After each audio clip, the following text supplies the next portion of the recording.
Warning. कृपया इस video से अच्छे लोग दूर रहें जिन्हें लगता है कि ये दुनिया कभी इस तरह बुरी हो ही नहीं सकती, वरना इससे आपकी नैतिकता को ठेस पहुंच सकती है। और अगर नहीं तो इस अनैतिक जानकारी के खेल में आपका स्वागत है।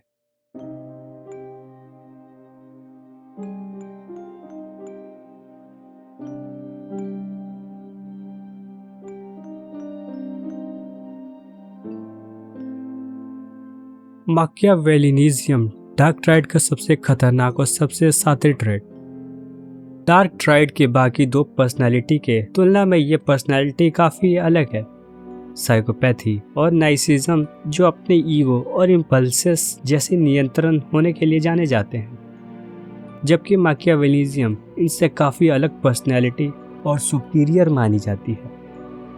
और अगर तार्किक रूप से देखा जाए तो सुपीरियर ही होते हैं।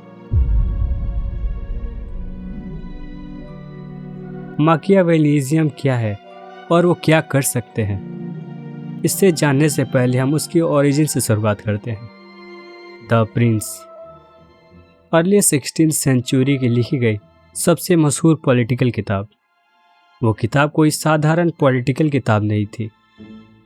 उस किताब में सामान्य राजनीतिक रणनीति के बजाय ताकत के क्रूर रूप को दर्शाया, जहां एक आइडियल और मोरल राजनीति के बजाय ताकत के निर्दयी रूप के बारे में खुलकर बात की थी, जिसको एक फिलोसोफर निकोलो माकियावेली ने लिखी थी। 1970 साइकोलॉजिस्ट रिचर्ड क्रिस्टी के स्टडीज के बाद इसको एक ट्रेड की तरह घोषित कर दिया गया और माकियावेलियन पर्सनालिटी को निकोलो माकियावेली के नाम पर एक पर्सनालिटी टाइप कंसीडर किया जाने लगा। और अब हम जानेंगे कि माकियावेलियंस को क्या चीजें इतनी खास बनाती हैं।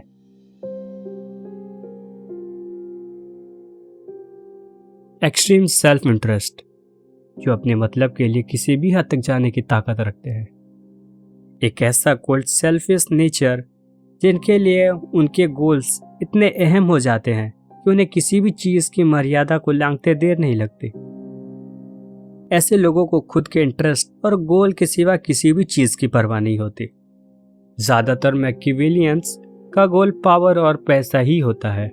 उनके लिए उनका गोल्स बहुत ही अहम होता है और शायद कुछ ज्यादा ही होता है। उनके एम्बिशन की भूख इतनी ज्यादा होती है, उनके लिए सक्सेस जैसे शब्द भी छोटे पड़ जाएं।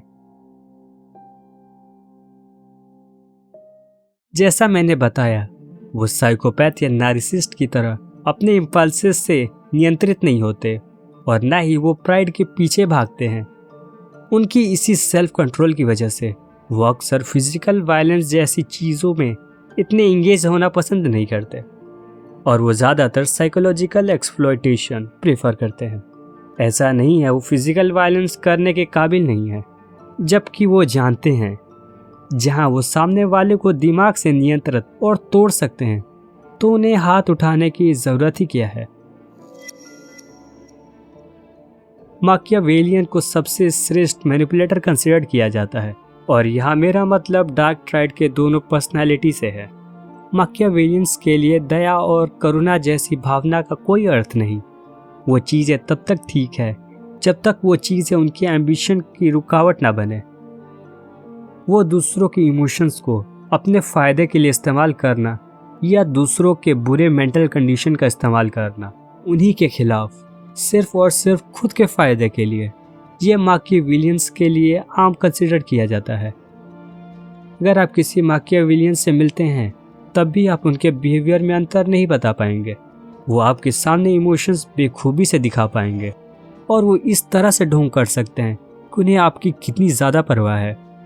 भले ही वो दिखा सकते हैं कि उन्हें आपकी इमोशंस की कितनी कदर है, मगर सच तो यह है कि ना ही वो आपके इमोशंस समझ पाए और ना ही आपके दर्द महसूस कर सकते।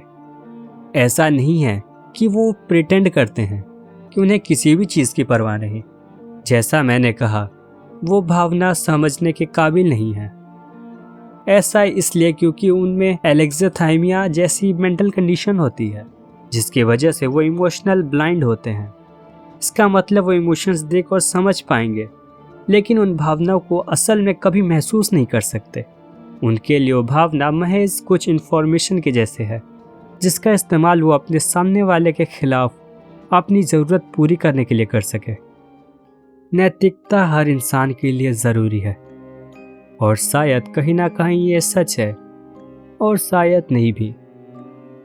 लेकिन मैकियावेलियंस मोरालिटी को अलग ढंग से अनुभव करते हैं। उनके लिए नैतिकता जब तक ठीक है, जब तक कि वो उनके रास्ते की रुकावट ना बने, और जैसे ही नैतिकता उनके रास्ते की रुकावट बने, उन्हें टूटते देर नहीं लगती। हालांकि वो नैतिकता खुले रूप में नहीं तोड़ते, क्योंकि वो जानते हैं इंसान नैतिकता का सिर्फ सम्मान नहीं करता, बल्कि उस चीज़ से बुनियादी रूप से जुड़ा है। उनके लिए लोगों की कीमत महज उनके गोल्स तक पहुंचने का जरिया है, महज एक टूल की तरह, जिसको जब चाहे इस्तेमाल करना केवल अपने फायदे के लिए।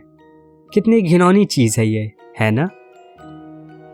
आपको लग रहा होगा कि शायद मैकियावेलियंस होने में कोई बुराई नहीं है, क्योंकि इन्हें ना ही इनके ईगो और ना ही उन्हें उनके प्राइड के द्वारा नियंत्रित किया जा सकता है।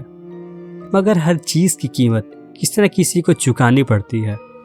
मैकियावेलियंस अपने एम्बिशंस के चलते वो हमेशा एक गोल के हासिल करने के बाद दूसरे गोल पर अपना ध्यान केंद्रित करने लगते हैं।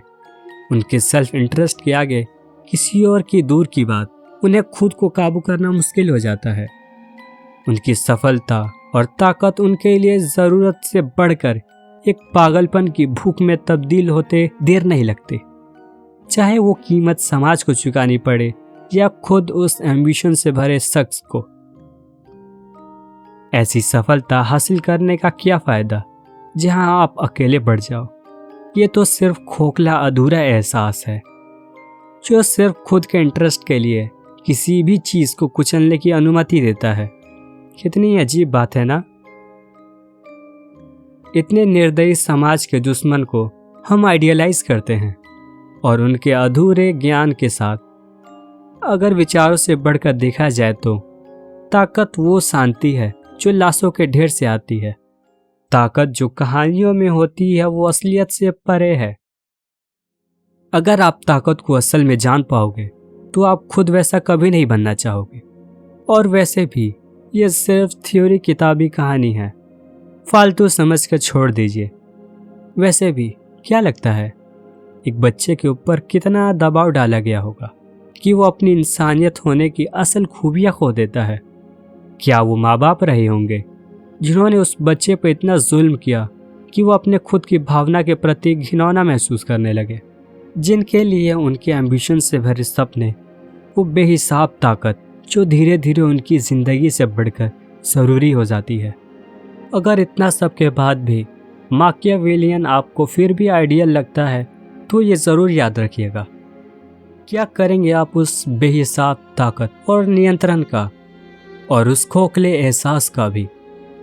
ओढ़ लिया वो नकली चेहरा जो आपको सब कुछ हासिल करवा सकता है, मगर वक्त के साथ साथ वह नकली चेहरा आपका इतना अपना हो जाएगा कि आप अपने उस असली चेहरे को भूल जाओगे फिर वो ताकत और वो नियंत्रण की खुशी, वही खुशियाँ जिसकी आपने खुद से अपेक्षा रखी थी, और वो फिर बदलता अभाव आपकी स्थिति बन जाएगी। हो सकता है आप कामयाब भी हो जाओगे, बदले में बन जाओगे एक ऐसा राक्षस जो सिर्फ अपने स्वार्थ के काबिल है, जो न इस दुनिया की अच्छाई देख पाता और ना ही देखना चाहता है। क्या लगता है ऐसा राक्षस होना कैसा लगता होगा?